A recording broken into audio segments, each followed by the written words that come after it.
This episode is brought to you by Our Daily Bread Ministries, a global media organization that makes the life-changing wisdom of the Bible understandable and accessible to all. Visit whereyou'refrom.org for more information. That's whereyafrom.org.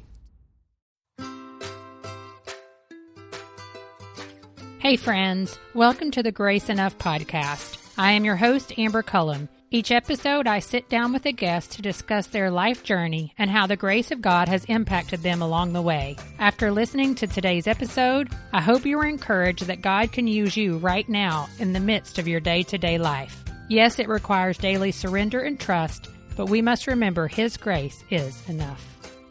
This week's guest, your Enneagram coach, Beth McCord, is no stranger to Grace Enough podcast listeners. Beth joined me for episode 16, where we discussed the Enneagram from a biblical perspective. Today, she is joined by her husband, Jeff McCord. But before our conversation, I want to let you know one of my favorite things about podcasting. One of my favorite things is meeting and interacting with others. Not only the guests I interview, but you, the listener. I'll be honest, podcasting can feel lonely for someone like me who is an extrovert. Why? Because I don't go to work in an office where I interact with people face-to-face every day. So I want to ask you to chat with me. You can do that on Instagram or Facebook. Search Grace Enough Podcast _Amber. Email me at graceenoughpodcast@gmail.com. Or if you see me, please come and chat with me. I absolutely love interacting with my listeners. Before we begin talking about how the Enneagram is a useful tool to use not only in your marriage relationships, but all relationships, Jeff addresses concerns a Christian may have about the origins of the Enneagram and how it is used. Honestly, his answer to this question brought me so much clarity regarding recent critiques I have heard. We go on to discuss things like how to encourage your spouse in the use of the Enneagram, how the Enneagram encourages empathy, and how to use the Enneagram as a tool to move toward your healthiest self versus using it as an excuse for behavior. Listen to what Jeff has to say about how the Enneagram helps us to see the gifts and burdens we bring to a relationship. It's almost like you have a new set of lenses, a new set of glasses to be able to see yourself and your spouse. Oftentimes, we have this way of interpreting our relationships that it's either they're doing something that's intentionally hurtful to me, or there is a character defect in me that I can't seem to overcome that's causing trouble. So it's either their fault or my fault. And what the Enneagram is helping us to understand is that we carry a tremendous burden inside to try and make life work apart from the cross. And the Enneagram gives us this new understanding of I bring a great gift to my relationship, and I bring a particular bent or burden to this relationship. And it becomes an opportunity for each spouse to actually connect with one another. Welcome back to the Grace Enough podcast, Beth. You are the first person that I have had on the show twice, and so thank you so much for being here. Yeah, it's great. Thanks for having me back. And today we have another special guest joining us. Jeff, will you go ahead and introduce yourself to our listeners and tell everybody a little bit about what you do? Sure. Well, thanks a lot for having us and having Beth, the Enneagram coach's husband, along for the ride. So Beth and I, so we've been using the Enneagram together in ministry setting for, I guess really since the beginning when we found out about the Enneagram around 2001. And so we've always worked side by side when it came to marriage coaching. And so in June of this year, I stepped away from the pastorate after 20 plus years as an executive pastor. And now I'm the executive director of your Enneagram coach. And Beth and I do all of our speaking together on marriage and the Enneagram and the gospel. So awesome. Yeah, I have had the opportunity to see you guys live and have recommended your books and used your books and your resources. And so I'm grateful to have the two of you on the show today. And so as we get started, go ahead and tell everybody kind of a little bit of your backstory about when you guys started using the Enneagram to help in your marriage. Yeah, so we found out about the Enneagram in about 2001, and Jeff was deep into seminary textbooks, so he kind of scanned it and thought it was interesting, but I devoured it. But as a good old type 9, I kind of hid behind the scenes and studied it along the way, but didn't really use it too much with Jeff or anyone else for probably a couple years. So it's probably around 2005 when Jeff was in his first pastorate assistant position that we really started to kind of look into it a little bit more and started kind of utilizing it. But the funny thing is Jeff actually mistyped himself for a couple years. So we were kind of using the Enneagram, and it still was pretty effective because the one he mistyped was pretty close to where he was at anyway. But really it was more my personality as a type 9, we know ourselves the least. And it was giving me language to bring clarity, one, to my own self, but also to Jeff, so that he could understand what was going on. Because I was having a hard time even explaining why I was either sad or happy or frustrated. And so really that's where it was very helpful for the two of us, is starting from that place. Yeah. And so, Jeff, you came along and jumped on board about 2 years in, would you say? Yeah, that's right. There was, part of it was my own study, and I was going down the path of pastoral counseling at the time. So I had kind of my own trajectory, but I always found the Enneagram helpful and useful because it gave categories that what we tell couples and people about how the Enneagram is helpful is that it gives vocabulary to explain what we already know was happening, but now we have a way of describing it. Number two, it normalizes things. So, Beth's a 9 and I'm a 6, and all of a sudden you realize this is just what 9 and 6s do, and that's perfectly fine and normal. And here's what it looks like when it's unhealthy and healthy. And then I think the next thing is empathy. I started to recognize there were burdens that I was bearing, that she was bearing, that we, rather than our character defects getting in the way of our relationship, they actually became an opportunity for us to connect with one another because we understood what was going on underneath the hood. I agree with that completely. I've had a couple people ask me who were just kind of starting on the journey and have asked, why do you find it effective? Like if you were to tell me one or two things. And the biggest thing that I've said is empathy toward other people who are like me and who aren't like me. Yes. To finally get a little bit more of an understanding of what's actually going on in their head. It's like, oh, they're not just doing something to bother you. Like my husband's not just trying to get on my nerves. Like, right, exactly. I mean, it's just but part it of that's feels how. Like it. Yes, it does. Especially me, because I'm a 1, so a lot of things get on my nerves. Right. Yeah.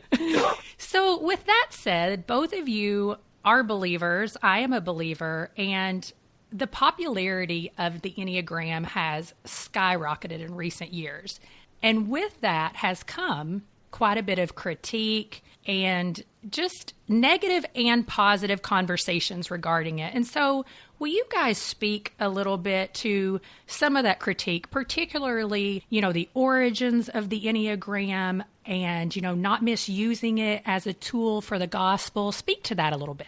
So that's a really good question, and it's a thoughtful and conscientious question that Christians often have regarding the Enneagram. I'm thankful that people are thinking that way regarding any tool that people may use. And for Beth and I, the Enneagram is a helpful tool, but we believe that it's the gospel that's the power of God unto salvation. It's the gospel that brings transformation. And so the way in which we teach it is that we have either removed, replaced, or redefined anything that doesn't align with a biblical worldview. Now, that's not necessarily the case for other Enneagram teachers. The Enneagram, if you kind of think about it this way, there's a category, a metaphor that's used within Christianity about using tools that are outside of Christianity, and they call it plundering the Egyptians. And the idea is that as Israel was leaving Egypt, the Egyptians were pouring their gold out to them, and just a sovereign God thing. And Israel had a choice to make. And so what ends up happening is Israel ends up using that very gold to make an idol later. Mm-hmm. But that gold was the very thing that was going to provide for them as they were going to be on the Exodus. And so for us, we don't have to be afraid of it, because oftentimes people think of the Enneagram and its origins, these two people, Ichazo and Naranjo. They were Eastern mystics. One of them was an academic. And the way that they described their experience of inspiration in putting together what we have now as the modern Enneagram as something that seems demonic, but the reality is that the way in which the Enneagram is taught today is radically different than the way they created it. And so think of it less like Joseph Smith, who founded Mormonism, who spoke to the angel Moroni and created an authoritative text, and think of it more like a professor who had a theory whose students developed the theory more. And so it's not something that's authoritative because you can teach it from whatever worldview you bring to it. And so for Beth and I, we have a distinctly Christ-centered worldview of these categories for understanding human motivation and behavior. And so we're simply using this tool not as an idol, because the Enneagram is always to be under the authority of Scripture, but we also find that it's helpful. And so it's a helpful tool that can help us to be able to connect with one another and connect with God. I love that perspective, particularly when you talk about comparing it to plundering the Egyptians, because that does make sense to me. Anything we have, we can make an idol. Anything. Yes.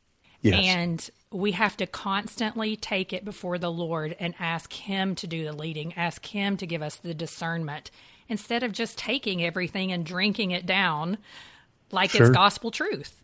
And that's why you'll see in our materials and our Instagram posts, everything is pointing back to Christ. Absolutely. Because that is our hope. That is our transformation. And the great thing about the Enneagram is it's just clarifying why we think, feel, and behave in particular ways. It's like an X-ray. It shows what is broken, but it can't fix it. That's where the gospel comes in. And so when I know that my heart is moving in a direction that is not Christ-like, I want to come under the submission of Christ and the Holy Spirit and allow Him to transform that negative part of my thought processes and personality traits and allow Him to transform it into a healthy, God-honoring aspect instead of just throwing my hands up or defending myself or blame shifting.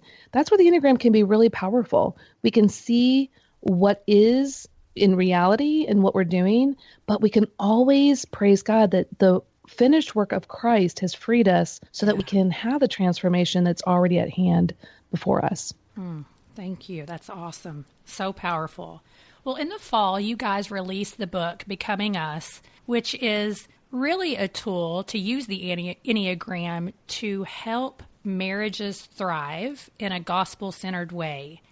And so as we dig into the relationship aspect and how the Enneagram can be helpful, give us a few ways that you have seen the Enneagram be so useful in the marriage relationship. Yeah, there are a few different things. I think number one, as I mentioned earlier, it's almost like you have a new set of lenses, a new set of glasses to be able to see yourself and your spouse. Oftentimes, we have this way of interpreting our relationships that it's either they're doing something that's intentionally hurtful to me, or there is a character defect in me that I can't seem to overcome that's causing trouble. So it's either their fault or my fault. And what the Enneagram is helping us to understand is that we carry a tremendous burden inside to try and make life work apart from the cross. And the Enneagram gives us this new understanding of I bring a great gift to my relationship, and I bring a particular bent or burden to this relationship. And it becomes an opportunity for each spouse to actually connect with one another. And so as a type 6, I bring anxiety and this drive for security. But as a gift, I bring a profound sense of loyalty to Beth. Well, now she understands what that dynamic is. And, even last night we were out driving for about an hour or so, just talking through things, how we've been experiencing life together and how we experienced going to church here recently together. And it wasn't an argument. We were sharing with one another, knowing that it really wasn't one another's fault, but how we were interpreting the situation. The great thing, like what Jeff is saying, is it gives us so much clarity. Basically, we all have different colored lenses that we're seeing the world through. So Jeff has orange, I have purple, you have blue. Every personality type has a different lens. And so as we're driving and we're talking about our own experiences and what we're feeling, in the past, without the Enneagram, Jeff might have gotten either concerned, frustrated. What does this mean? Because I was struggling with a few dynamics of getting back into a new church setting, because this is a new church for us. And, as a 9, kind of feeling like I need to withdraw and hide. As a 6 who wants to connect and be loyal and committed, he could have thought, oh no, is Beth going to inhibit the desires I have? Which is a totally normal thing to feel and to be concerned with.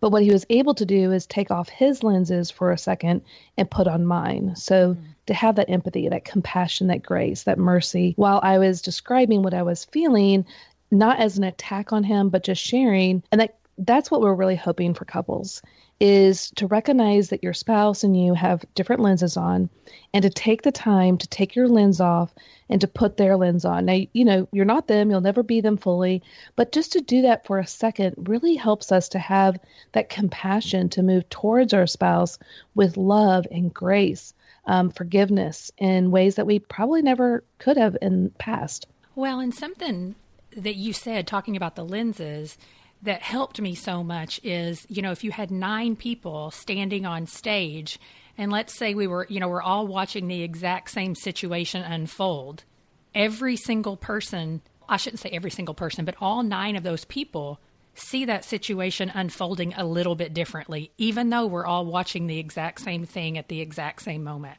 And that helped me so much because, like you said, it gave me more empathy of, my husband is a 3. And so for him, it's like, okay, let's do this thing, accomplish. I got to make sure that everybody thinks that I'm doing the right thing and I'm working super hard. And for me as a 1, I'm like, that person should be doing it this way because that's the right way to do it. And so I've found it useful not just in marriage, but also in close relationships, friendships, relationship with my sister, relationships at church, and, all kinds of different settings.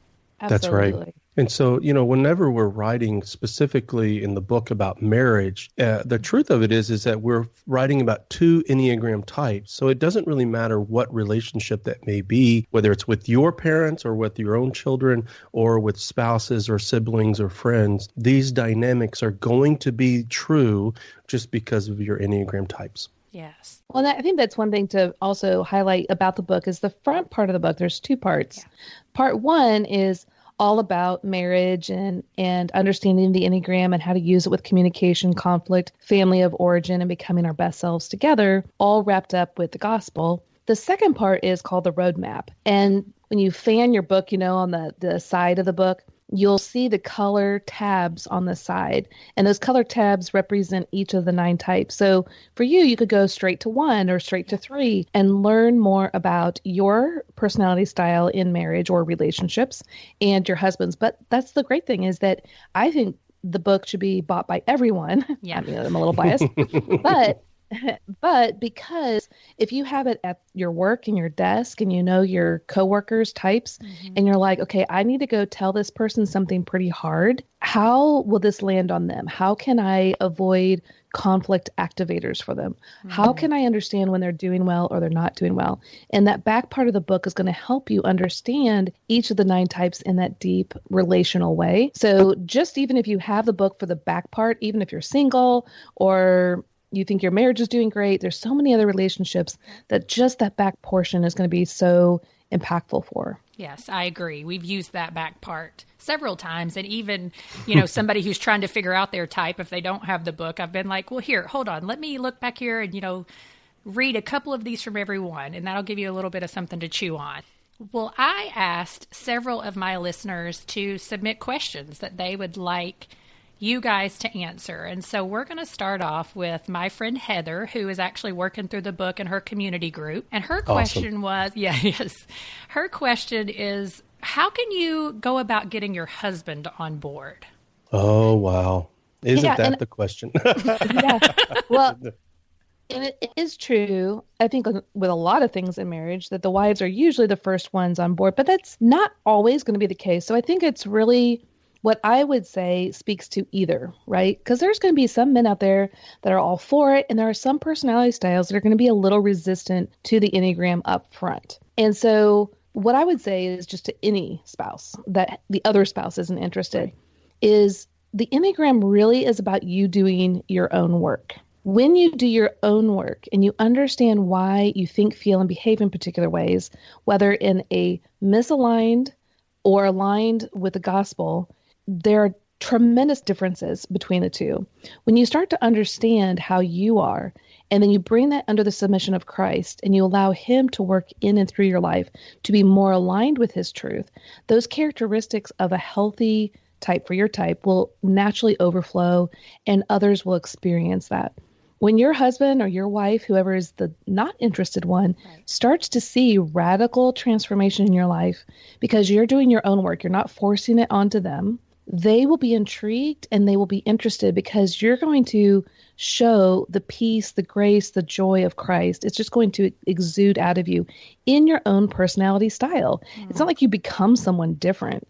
It's just that you're at a healthier level, and they will naturally gravitate towards and be intrigued. Now, obviously, it's all about Christ. He's the one that did the transformation. It's not the Enneagram is the key, but the Enneagram is going to bring clarification and interest to your spouse at that point. But again, if you do it only to manipulate your spouse, they're going to smell that and they're not going to enjoy it.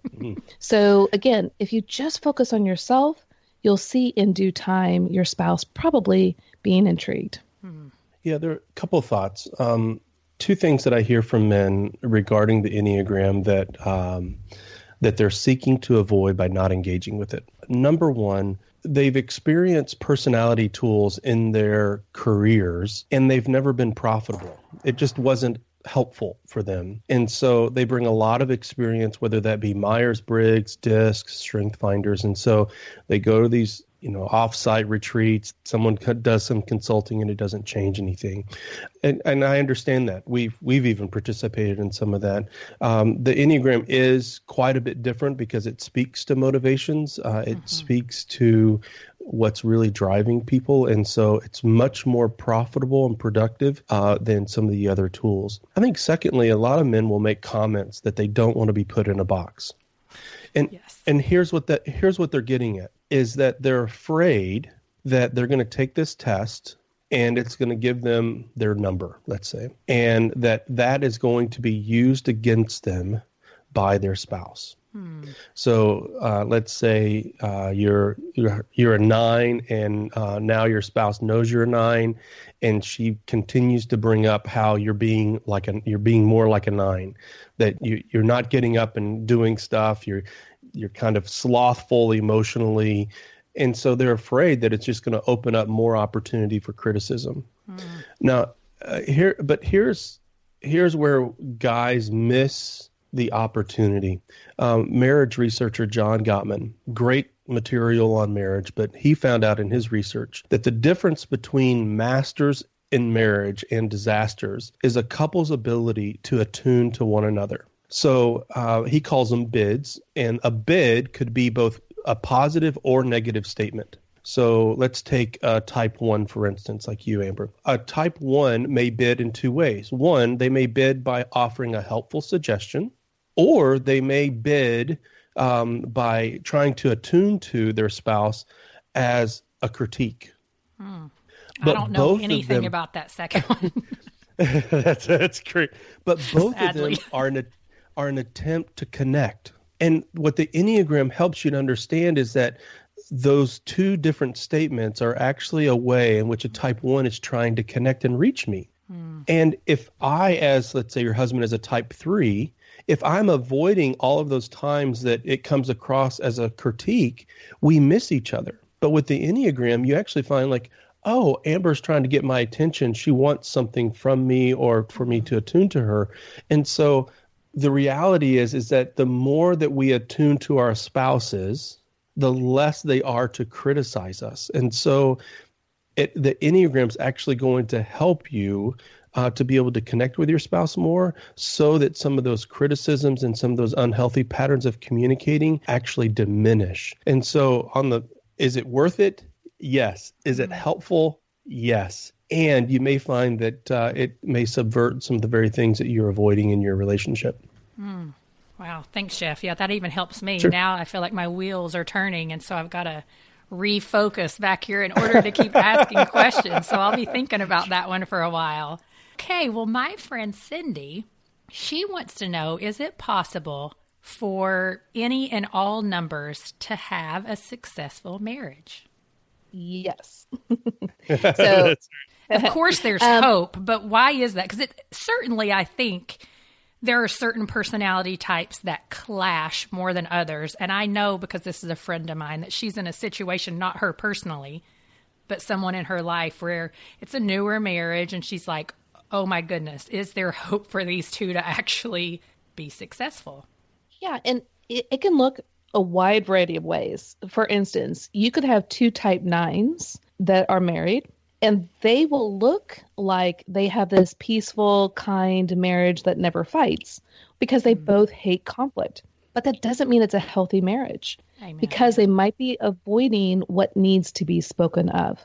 But you can also have two types that are reactive types, which means when they get into conflict, they react immediately. And that can look like, oh my gosh, this isn't going to work. But that's actually not true. Really, what it all hinges on there's 45 different couple combinations. Mm-hmm. This includes the double types, like the 9 and 9, 1 and 1. Any couple type combination can survive and thrive or be destroyed. And it's all going to depend on the health of each of the spouses, whether they're aligned, misaligned, or out of alignment with the truth of the gospel. And that's what we speak about in the book. And we actually did a course for all 45 couple types called Becoming Us. It's an online course. And I take what we did in the book and we take it a whole nother level into their marriage, exactly what's going on for their relationship. So for you as a type 1 and type 3, we would speak specifically about why you guys get hung up and in discord, but also where you thrive and how you can transform and grow. And we do that for all 45 couple types. So we really got into, let's say, quote unquote, the kitchen of all 45 couple types. And we got to see how they can really destroy their relationship and how they can survive and thrive. And it's beautiful to see how when we align our hearts with the truth of the gospel and allow the Holy Spirit to work in and through us, how each couple type can have an amazing and dynamic relationship. Yeah, all about the health and how, I mean, that takes work. Yes, right. A lot of work. Yeah, and a lot of time. And for some, it's going to be more work and more challenging, and for others, not. Now, that doesn't mean one couple type is better than the other. It's just how they see life, how they react to certain situations. It doesn't mean one type is better than the other or one couple type is better than the other. They're just going to have different struggles and strengths. And so people come up to us and all the time and say, what type should I be looking for? And I'm like, the type that God's calling you to be with. And that's just really the truth of it. And that's why we always say, focus on your own health, focus on how you're reacting, and focus on your relationship with Christ. And everything will not so much fall into place like, oh, everything's perfect then. But that is where real growth and transformation takes place. Yes, absolutely. Another question that came from my friend Rachel is she was just talking about how marriages, we're taught that there's so many different ways a marriage can thrive. Work on communication, work on your sex life, work on all of these different things. And so what is something that you would, what's one thing that you would recommend for just various couples to really work on to help point you in that direction of health and growth? Yeah. That's right. That one's going to you, Jeff. Here's a shot at it. Yeah, there is no one there are thing, a lot but of things. Something to focus on. Referring back to Gottman again and his idea of bids, he said the couples, masters that attune to one another 80% of the time are considered masters at relationship, because disasters only attune to each other 20% of the time. Wow. And so what that looks like is it could be, hey, you didn't take out the trash, to, hey, are you interested in having sex tonight? Those are bids to connect with one another. I have a need and I'm reaching out to you. And couples who respond to 80% of those feel more connected with one another. And a lot of times, whether it be communication, whether it be sexual intimacy, or even conflict, so much of that is one another trying to connect with one another. and we're missing each other versus attuning to one another. So last night when Beth was telling me about a recent experience she had, at first it can come across as I'm part of the problem. But by attuning to her and listening to her, about 10 minutes in, all of a sudden she's sharing something radically different because she has my attention. And I'm not getting defensive. I'm not trying to justify anything. I'm simply listening to the pain that's in her heart. And whether, she could have communicated it in a better way. And Gottman calls it a harsh startup. This is a soft startup. We could have gotten derailed from, we've been married 24 years. These are the same arguments that we've been having for 24 years. But by simply attuning to her, whether she is communicating in a way that's negative or positive, actually by attuning to her, we're able to connect, and these conflicts become more helpful than harmful. Well, and I think something that, as you say, a harsh startup, and this is kind of going off, on a different tangent a little bit, but that's a good one for me. And actually, because I know my friend Rachel, it's a good one for her too. And how it comes back around to the best way to thrive is to work on getting your healthiest self and in alignment with Christ, because so often the other person is not going to change until they really see us beginning to soften and become a healthier version of ourselves. Yes. Yeah, it's That's right. And you can't work on somebody else. You can only work on you, right? That's right. Yeah, that's absolutely. Right. Well, lastly, how as a couple do we best help one another move toward our healthy self instead of making excuses for their behavior? My friend Allison talks about that a lot, how it's so easy to, make an excuse for our behavior. Well, that's just how they are. They're a 1. That's just how they are. They're a number 5. In her case, her spouse is a 5. And so what is a way that we can focus, on encouraging our spouse and ourselves to become our healthiest version of ourselves without making excuses for how they're wired? Yeah. I mean, I think that's good for not only ourselves, but for any relationship where, we're called to be like Christ. And one, we need to do that in how we treat others. So we don't want to use the Enneagram as a sword where we're harming others. We're like, oh, you're being such a whatever number, or I can't believe you did that again. You don't want to hurt people with the Enneagram, but you also don't want to use it as a shield, whether a shield for yourself or a shield for others, because Christ wants us to become more like him. Now, that doesn't mean we then criticize them and point every little flaw out and all these things. I am a type 9. And as a type 9, when I am not doing well, I'm going to act out a lot of the characteristics of a type 9 towards Jeff and others. But that doesn't mean it's going to be helpful if he's like, oh, you're being a type 9 again, or I can't believe you're doing that. Like, that doesn't help me at all.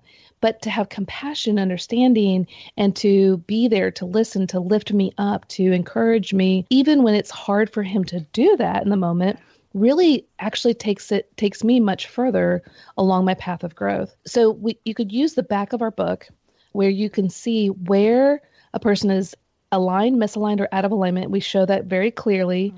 And so instead of saying, oh, Jeff is, being a 6 in his misaligned way again, I'm going to jump on it.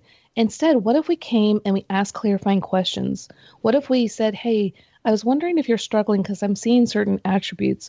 How can I come alongside and support you in that season? And maybe not do it in the exact moment. Maybe go out to dinner sometime and say, hey, I noticed this at that one time. What would you have appreciated from me? What would you have loved to hear from me? Because as a type 9, I would have done, or I did do it this way, and it didn't seem to land on you very well, right. Which is the way I would want you to treat me, right? We treat others the way we want to be treated.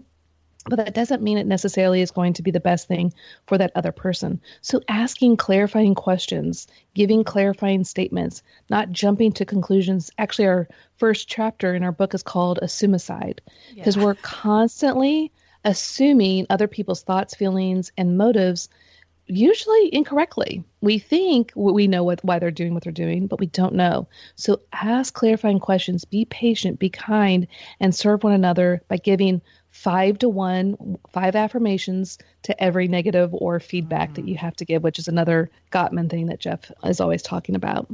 Jeff, do you have any thoughts?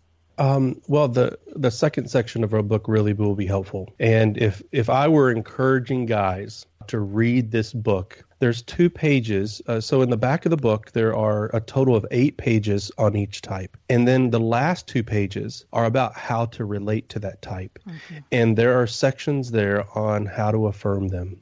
And I would encourage guys to go and find those pages for their spouse and to simply write out an affirmation daily for a week of just encouraging their spouse. The Enneagram gives you a vision of who your spouse can become, and you have the privilege of being able to be close to their development and becoming who God intended for them to be. And the Enneagram gives you some helpful tools so that you can come alongside your spouse and encourage them. Well, guys, thanks so much. Before we close out, I do want to ask, either one of you actually, but I know you guys have some journals that are coming out that I'm particularly interested in, and by the time this episode airs, they will be released already. What could someone expect from those individual journals? Yeah, we're so excited. So with HarperCollins and Thomas Nelson, we're putting out 9 different journals. They're gift book journals, and there's 21 days of learning about your type. Now, the great thing about it is that every day is the same theme throughout all 9 types. So you could get one for you and one for your husband, and every day you guys are going over the same topic. And so we have common content for each day, but then we also have type specific content on that same day. So the 2 of you would read about your, the general content, let's say on wings. What are the wings? And so I give an example of what those are. And then I go into your type's wings specifically. And then there are questions on each of the days to give time for pause, reflection, to journal, to take it further. And so you could use that with your friends, your coworkers, your small group, because you all will be talking about the same things each and every day. And so it's just going to be really kind of fun to see how people can use this together, but while still looking more deeply into your own personality type. So again, it's 21 days on understanding your own personality type on a deeper level. Well, thanks so much, guys, for being here today. It was great to have both of you here together. Yeah, thanks for having us. It was so fun. Thank you for listening to today's episode. Resources, links, and quotes from today's conversation can be found at graceenoughpodcast.com under the Show Notes tab. If you are enjoying the show, I would like to ask you a few favors. Number 1, make sure you are subscribed to the podcast. You can head over to Apple Podcasts, Stitcher, Spotify, Google Play, and iHeartRadio. Clicking that subscribe button helps to make sure you never miss a new episode of the podcast. Number 2, if you enjoy the show, would you take a moment to leave a review on iTunes? Those reviews help me to know how the show is impacting you.